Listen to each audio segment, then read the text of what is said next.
মনে করেন ইয়েরা আইপিএফ, তো আইপিএফটি তার প্রতিশ্রুতি রাখতে পারেনি, প্রথম কথা। যেভাবেই হোক, যে প্রতিশ্রুতি দেখ না কেন, আর ওই জনজাতিরা কিন্তু ইউনাইট, এবং লাস্ট 4 বছরে বিজেপির যারা জনজাতি তারা কিন্তু ঠিকমতো তাদের কাছে পৌঁছাতে পারেনি, যার ফলে একটা বিচ্ছিন্ন মনোভাব সৃষ্টি হয়ে গেছে। এবং মহারাজ যেটা করেছেন এখন আগামী নির্বাচনে কিন্তু মানে মথা একটা ফ্যাক্টর, এবং সেই 20টা সিট সে নেবেই।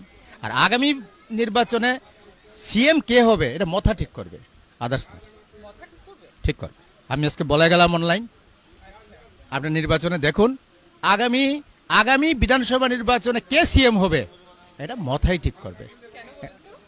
তার কারণ 20টা সিট, সিপিএম এর 16টা সিট, 16টা সিট থেকে কমে 12টা হবে, কংগ্রেস পাবে কিছু, বিজেপি তো সেই ফ্যাক্টর ত্রিসংখ্য হবে, এবং তার সঙ্গে যে আসবে সেই হবে ত্রিপুরার মুখ্যমন্ত্রী। আজকে বলে গেলাম, আপনি নির্বাচনে দেখুন, উপনির্বাচনে দেখবেন।